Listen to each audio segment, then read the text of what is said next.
Morning, guys. Welcome to Coffee Chat.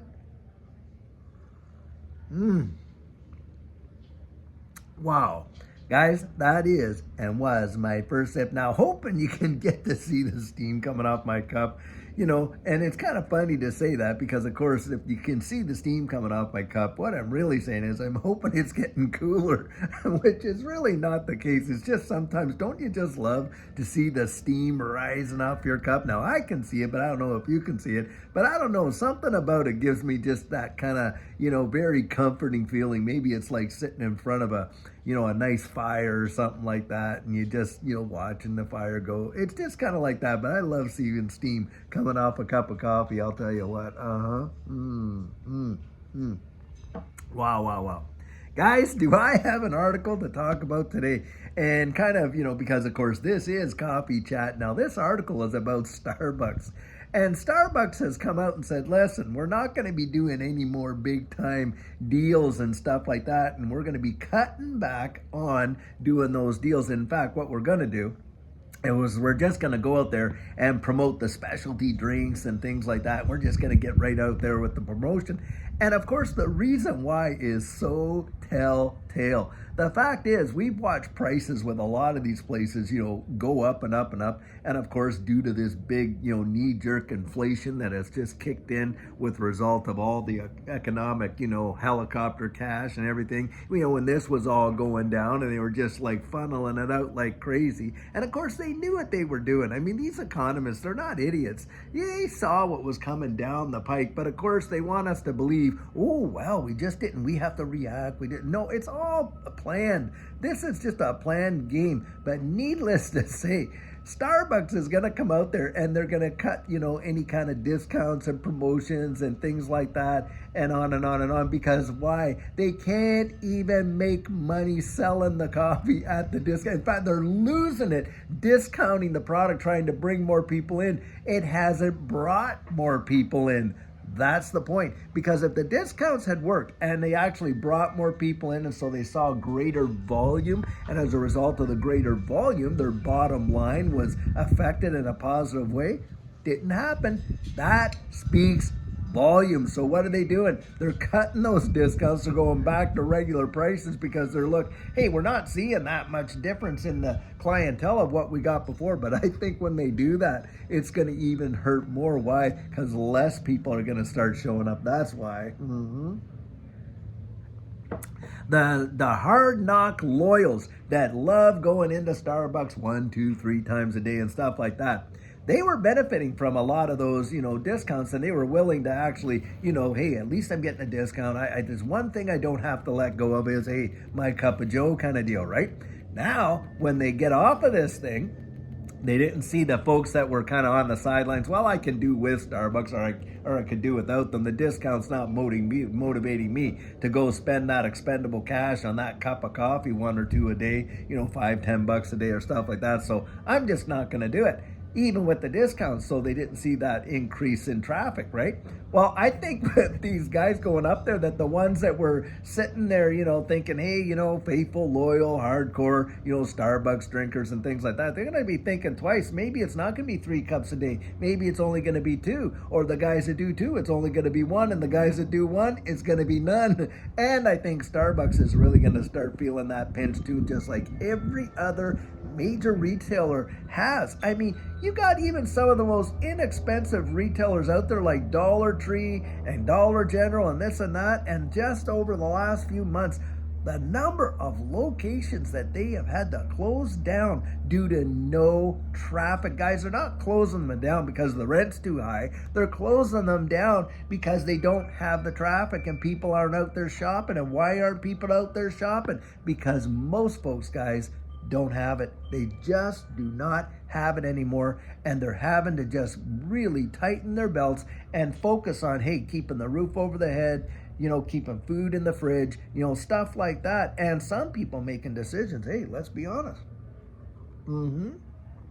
about whether or not they, pay the electric bill or keep the heat on versus, hey, do I have food in the cupboards and stuff like that? And that's kind of the deal it is, because I'll tell you what, when the rubber meets the road, A lot of people will go without power, will go without internet, will go without all these other things just to make sure their kids don't go to bed crying because they're hungry. And that is a reality that a lot of people are in. And so when I hear people, complaining about, oh, the day-to-day price action of XRP and all this and that, I think to myself oftentimes, how really kind of like misguided and unfocused people genuinely are, when it comes to the broader pain. And it also shows you just how disconnected some of these, people up there, these Richmond North or Richmond are. Because, I mean, can you fathom some of the most, uncaring, unsympathetic things that have come out of their mouths is just staggering.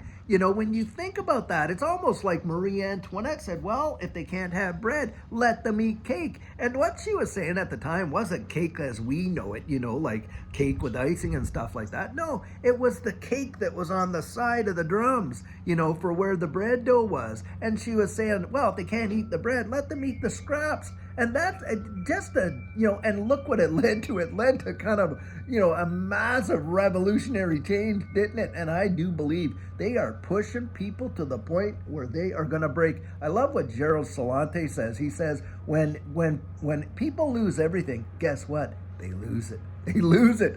And I think that they're pushing people to a breaking point that they're not going to, be able to take it much more. And this is where, guys, get out and change. I was on a X Spaces yesterday with Crypto Sensei and Lady Trader Raw, different folks like that. A guy named Ryan was there, of course, Burson from Black Swan Capitalist, and I was there. One of the questions that Crypto Sensei had asked me, he said, listen, how do people, really get out there and get that message out there, when it comes to this environment of getting regulatory clarity? And I basically said, hey, listen, you got to get behind these people that are out there supporting this space. Get your voice heard. If you really want to see change, guys, you got to be out there, and you got to change, and you got to be behind the people that want the change. We have got to get some of these people turfed right out of there. We've already had 4 years of, albino, I'll call him, because it seems like we're getting scrutinized when we hear this. And Ferris over there, just to kind of throw it out there, because right now we're getting screened for, just using. Can you imagine that? Isn't that awful? But that's what's happening. People are getting like shadow, whatever, and all this kind of stuff. Well, needless to say, they've already had 4 years at it. You would think the way they're campaigning is if this is their first kick at the can. Come on, did they do anything to really improve it? No, it made it so worse. It was absolutely terrible. We need a change at the helm. And guys, that's why I say, I'll tell you what, you get out there and you get your voice heard. It's one of the only opportunities we have. And every 4 years you get to do it. Get out there and do it and see some big time change, especially over there in Massachusetts where we've got John Deaton. I'll tell you what, get behind it. And we're only talking, maybe 3 weeks or something like that. And it just seems, isn't it wild that, you would think that all the fanfare would be ratcheting up, but it doesn't seem to be. It's really wild. It's almost like it's a foregone conclusion and stuff like that. Guys, come on. Think about it. Do you really want to have apathy come in and make that decision for you? Don't let it.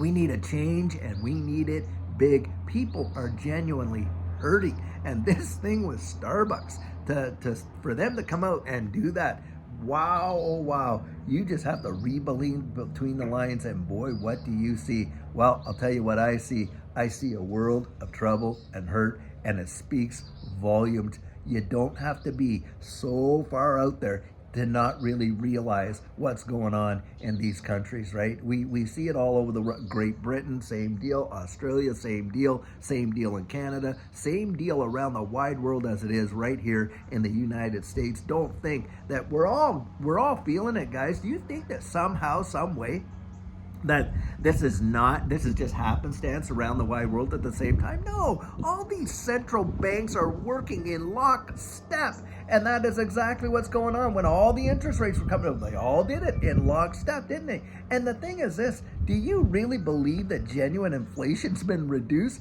No, it hasn't. Come on, we all know that. Do you know in the inflation numbers of all of these countries, do you know what they don't include? Food and energy costs. Now, where do you think for the average person at the bottom line gets hammered the most? You got it. It's at the grocery store. It's in the energy bills that you have no real say over, right? You have to have the electricity and this and that. Most people do. And what ends up happening? Well, they dictate the bills, don't they? You know, and of course, it's by your usage. Come on, guys. Most folks are trying to do what they can to make sure that they're not overusing their power and this and that, but the price has just gone up, and their utility bills up, and then people getting out there criticizing all this and that. Come on. I mean, this is just ridiculous. It's hurting they're killing the middle class as far as I'm concerned.